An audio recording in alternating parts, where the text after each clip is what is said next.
salga el sol. Esto es puro fuego en la pista. Dale más abajo, siente el control. Dale cintura, prende el fuego. Que esta noche rompemos el suelo. Muévelo así que yo me muero. Dime, bebé, ¿pa' dónde vamos luego? Ella entra y todo se detiene. Cuerpo de diosa, nadie la contiene. Fuego en los ojos, sabe lo que tiene. Rompe corazones, pero ni se entretiene. Dale lento, sube la presión. Ese movimiento. Welcome back to the Poor People Podcast. We got Sad, Sadie, and Ansai.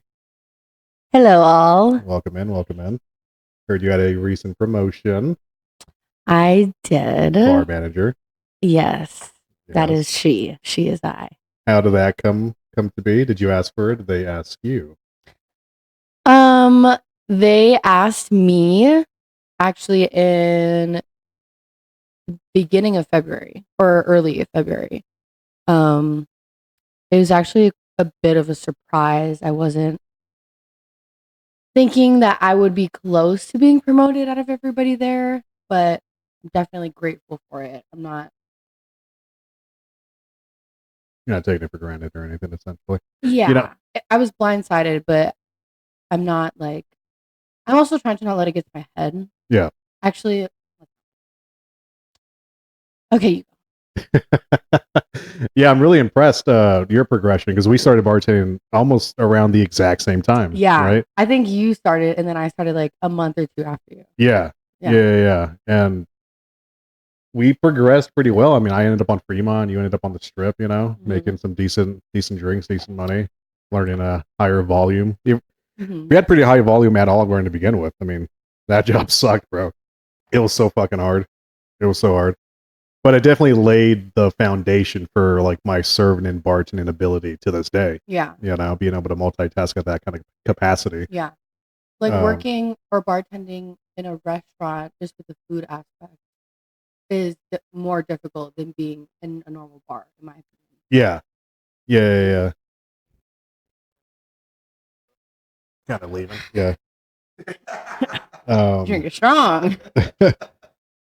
Speaking of drinks, forgot to mention our drink of the day, Tommy's Margarita. Who the fuck is Tommy? Very simple, very straightforward. Do you remember what's 2 ounces of tequila, an ounce of lime juice, freshly squeezed, and an ounce of agave.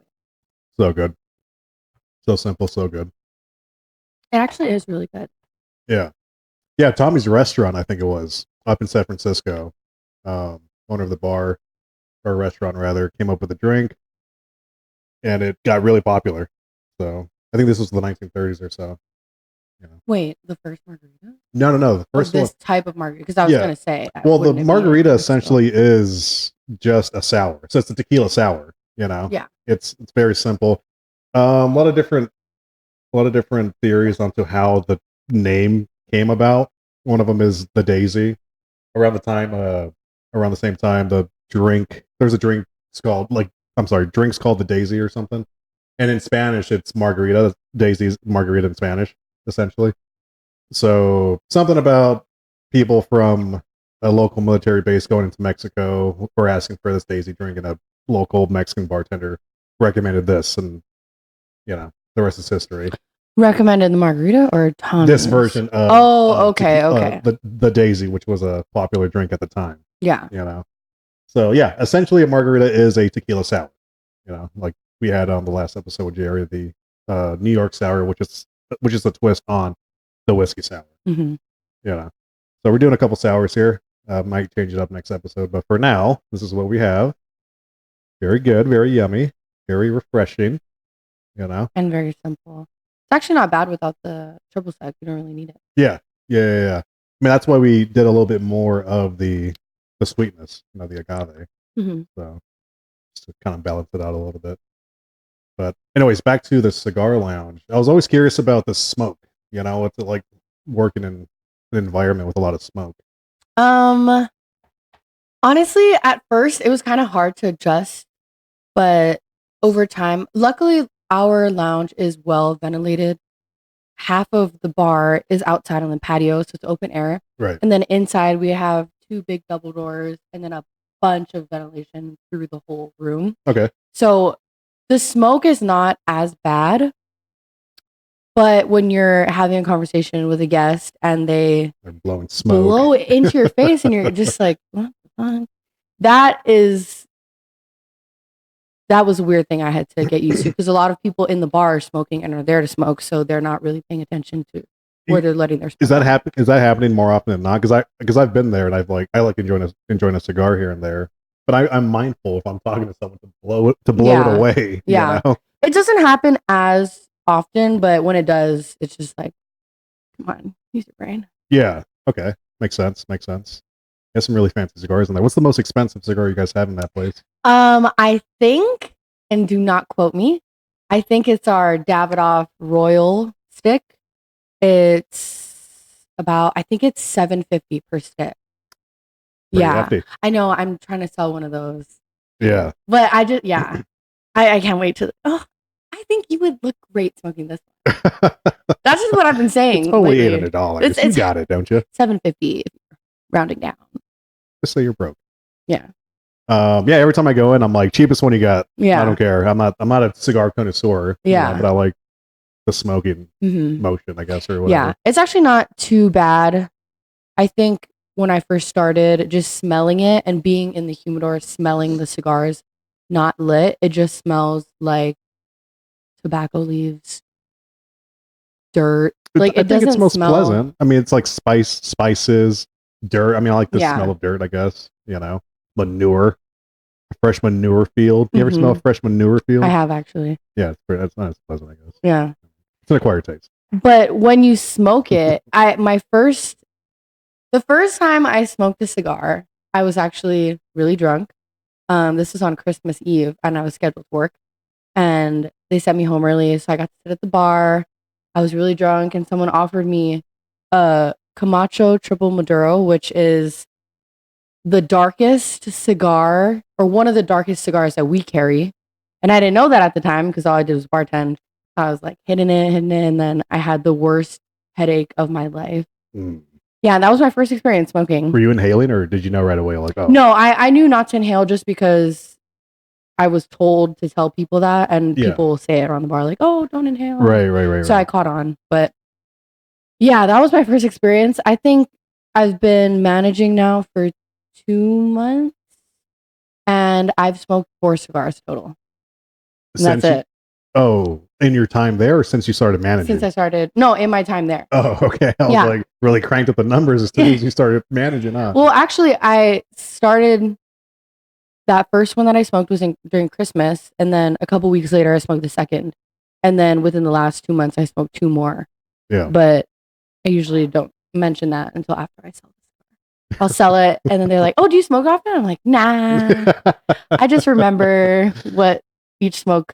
I just know how to sell these things. Yeah. You know. You guys have quite a selection of spirits there. You guys have some pretty crazy stuff. I remember one of them you're telling me you can't let people sample. It's like way too expensive or something. Oh yeah. Well, we have like your normal like Jameson, Jack, like those, not lower level, but more basic whiskeys, and then we go all the way to like a nice cognac.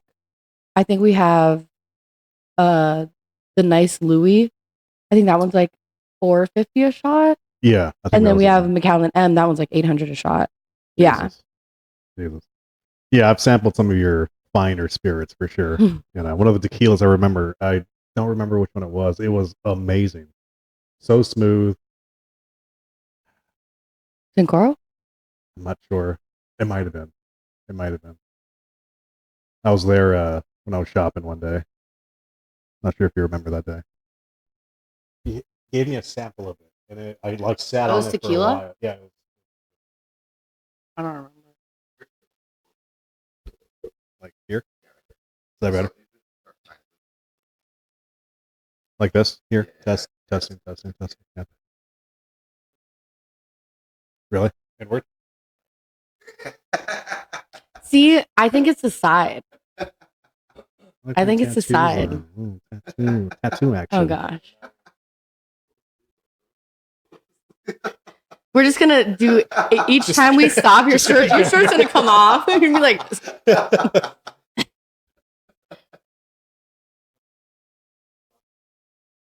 I'm fucking dead. I want my prop in the shot. Oh, Well, I wanted to do you know that one podcast, and I think it was Ray J. Every time the camera panned off him and came back, his hat was in a different place. I was like, fuck, I want to do something like that. That would be pretty funny. Oh man. We should do something like that. Then at one point we're just wearing each other's clothes. Yeah. You know? And then there's a black guy here and it's not me. That would be really funny. Bro. It's just two different people at the end of it, you know. What's that one Asian guy? That one Asian guy that is in every show? That one guy, and he always from The Office, is that what you're talking yeah, about? yeah. And he pretends to be like Jim or something. Yeah, that's right. Yeah. Oh, that's funny.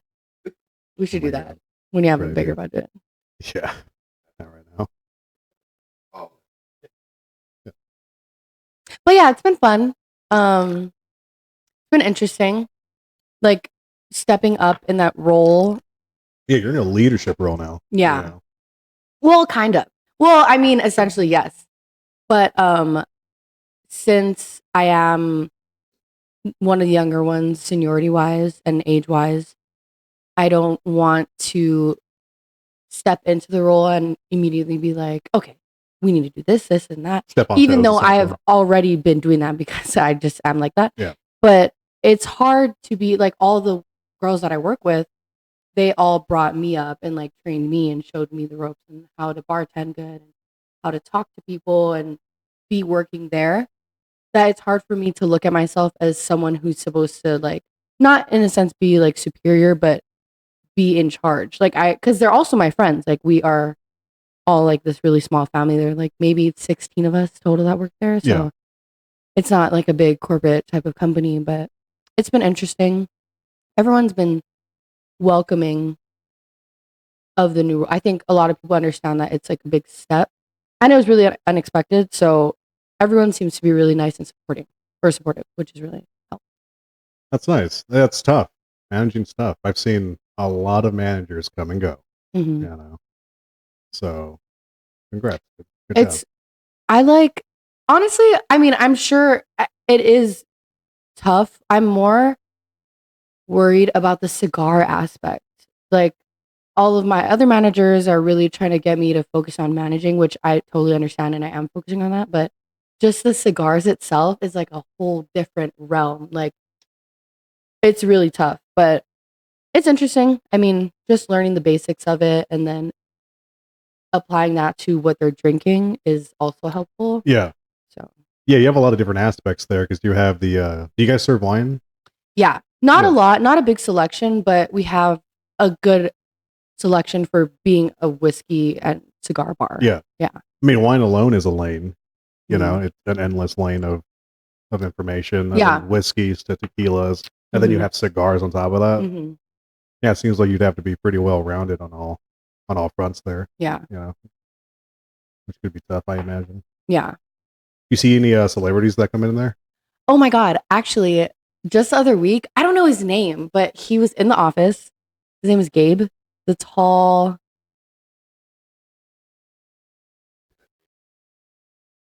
Yeah. This guy.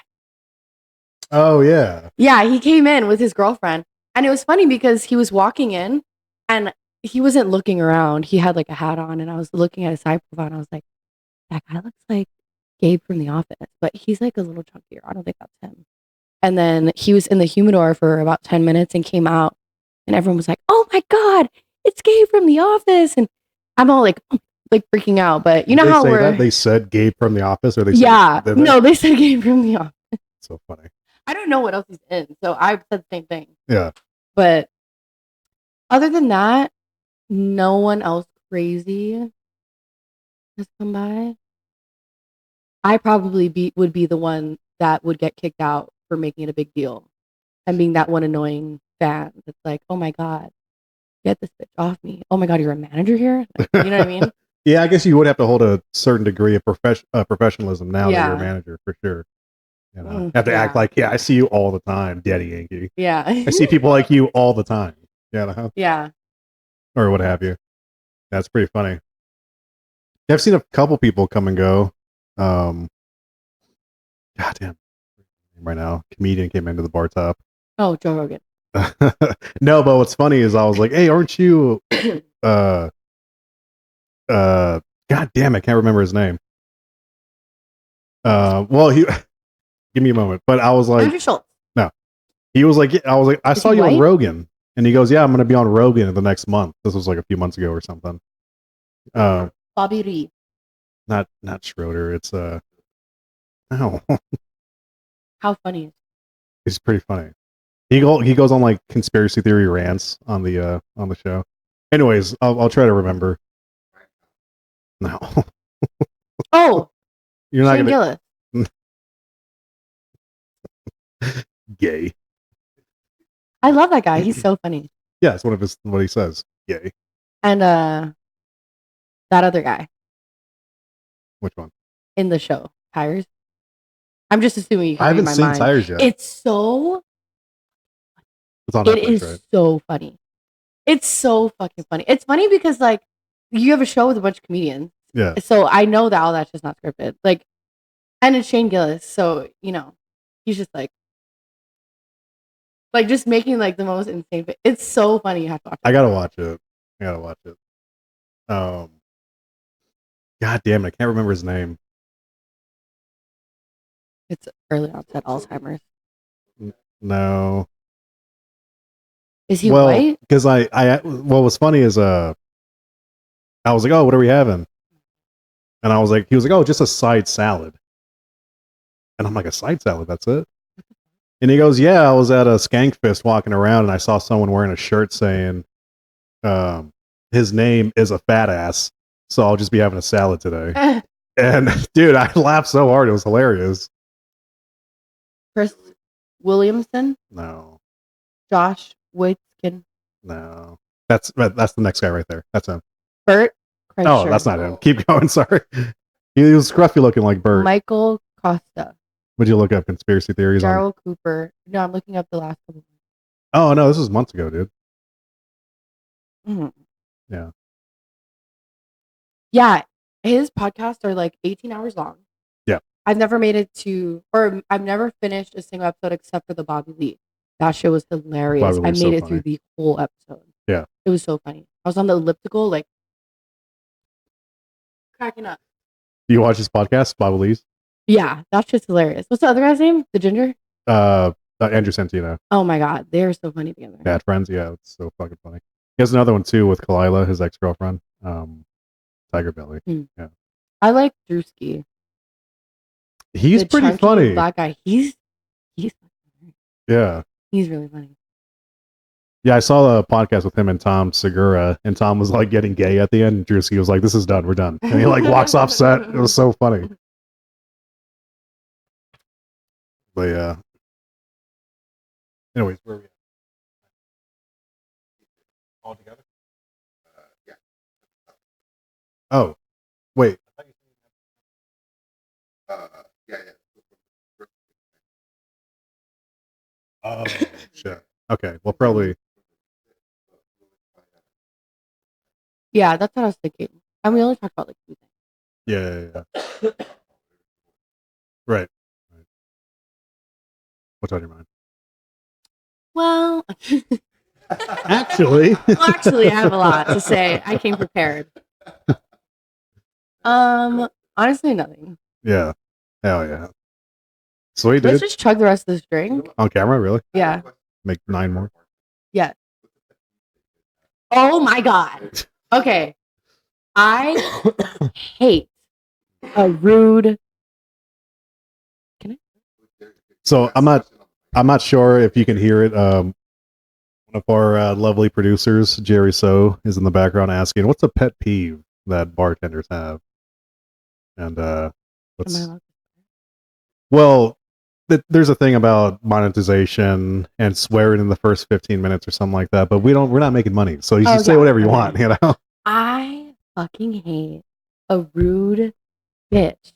Like, do you ever? I mean, you have to like you go up to a customer and you're like, "Hey, like, how are you?" And they're immediately like, 2 waters. Tito's soda. Yeah. I hate that. Like, okay, like the thing is, you're gonna smoke a cigar and be stuck with me for an hour and a half, and now I'm gonna take my time. Right. And this is actually really toxic, but if you are rude or have an attitude, I will ignore you behind the bar. Like I will, like hear you and eventually make your drink. But if I have like other people who are really nice and lovely and sweet asking for things, I will completely ignore you. And I'm really good at it.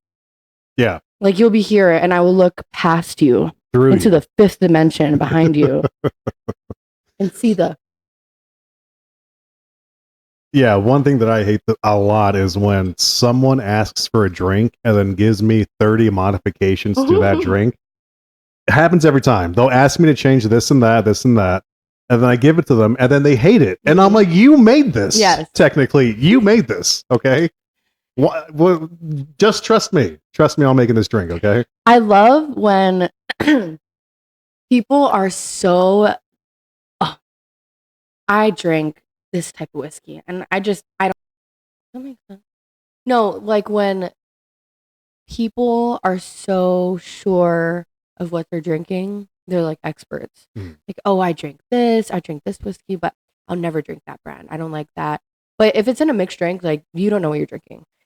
And it's happened a couple of times where someone will order a drink with a specific type of alcohol and I'll mess up and put a different type when they're the same customers.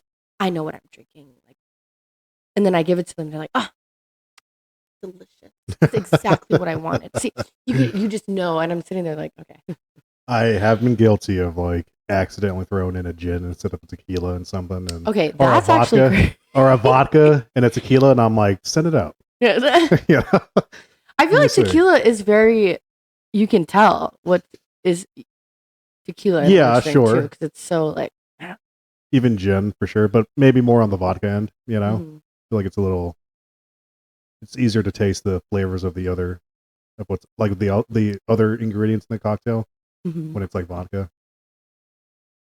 But yeah, more often than not, people don't even notice. Yeah, you know? They don't know, but they think they know.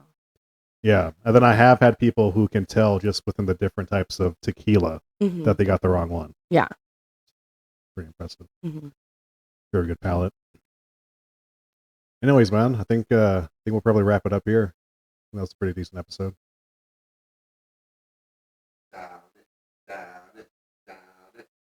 Chugging?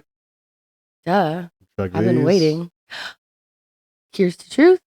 Here's to honor. If you can't come in her, come on her. That was a weak cheers.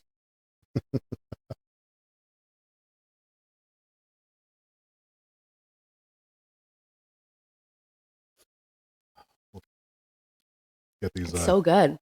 Cleaned out and drink 9 more. Oh my god, who made these? I've been assaulted. He wants it there. A snack for later. He like that one. He did. He really like that one. Also, dad joke.